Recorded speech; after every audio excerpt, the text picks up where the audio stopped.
Hello everyone, I'm Trey, here to share some tips and tricks to use when playing Hardspace Shipbreaker, our industrial sci-fi zero-G spaceship salvaging game.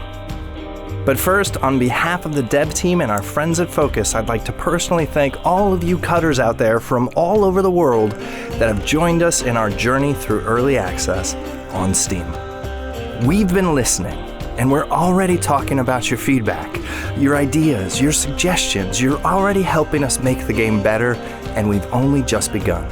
So again, thank you. The Lynx Corporation is also very grateful for your free feedbacks and ideas. Okay, in this video we have 10 important tips and tricks for all you cutters out there to help you keep your credits high and your death counts low. Number 1, learn the grapple. The grapple tool is vital for moving heavy and dangerous objects that are floating in space. The pull function can bring light objects towards you, or bring yourself towards objects that are far heavier than you are. Careful though, if you pull too fast, bad things can happen. Also, when you're trying to pull fragile components out of tight spaces, you can rotate grappled objects by rotating yourself. Number 2, practice the cutter. Remember the old adage, measure twice, cut once, because in Shipbreaker, sometimes you only get one shot. The powerful split saw head mount for your cutting tool can quickly slice through large walls with its searing hot laser, but it can also damage valuable components and accidentally sever fuel lines hidden behind those walls. Your split saw can make both horizontal and vertical cuts, and you always have the option to switch to the Stinger head mount when you're looking for more precision. Number 3, use your hands. Your hands are vital tools when navigating zero-G environments. Your magnetic gloves can be used to grab and hold on to metal objects and walls. Use them to stabilize your aim or cushion yourself from high-velocity impacts. Hands can also be used to carefully move and manipulate objects around in the environment, and come in handy when you're trying not to get sucked out of an airlock. Number 4, tethers. Tethers are an advanced upgrade feature for your grapple tool that pulls objects together once they're activated. Larger objects will pull smaller objects towards them, while tethered objects of similar mass will pull themselves together. Using multiple tethers increases the strength of the pull.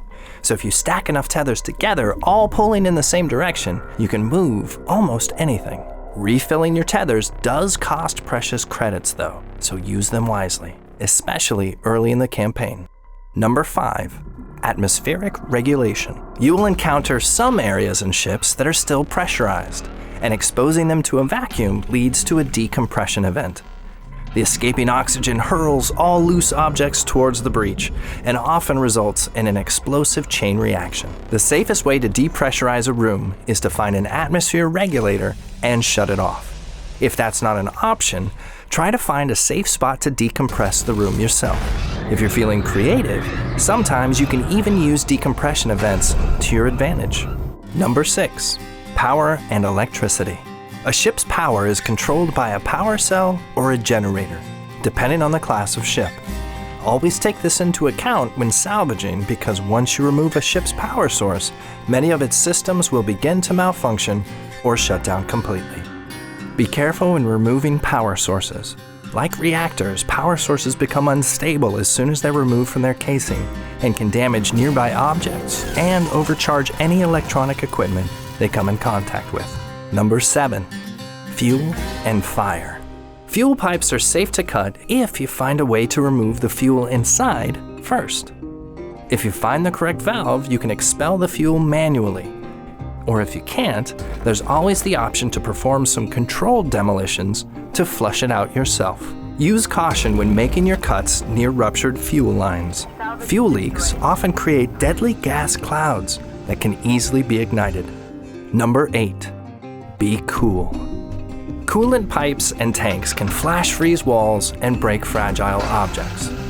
Frozen surfaces can easily be shattered with enough force, making coolant tanks a great way to make large holes without the risk of setting everything on fire. In a pinch, seasoned cutters have also been known to use coolant sprays to extinguish fires. Number 9, picking the right ship. There are multiple ship classes with varying roles, all with different shapes, sizes, and configurations. The right ship can net you a bigger bonus if you know what you're looking for.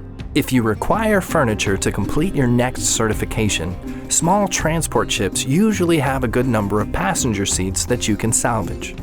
If you're hunting for metal, however, large industrial cargo ships might be your best bet. Number 10, certifications and loadouts. Completing work orders is the best way to increase your certification level, which gives you access to new ship types as well as new tools and upgrades. While it's always a good idea to salvage the entire ship to maximize your credit return, even if it takes multiple shifts to do so, there may be times when you only need an object or two to complete your next certification and unlock that new upgrade you've been waiting for.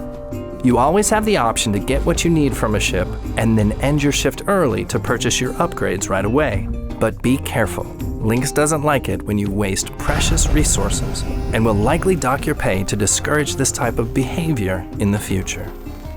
Thanks for taking the time to check out this video. And if you'd like to find out more about Hardspace Shipbreaker, you can join our community on our official Discord channel. Until next time, stay safe out there, cutters.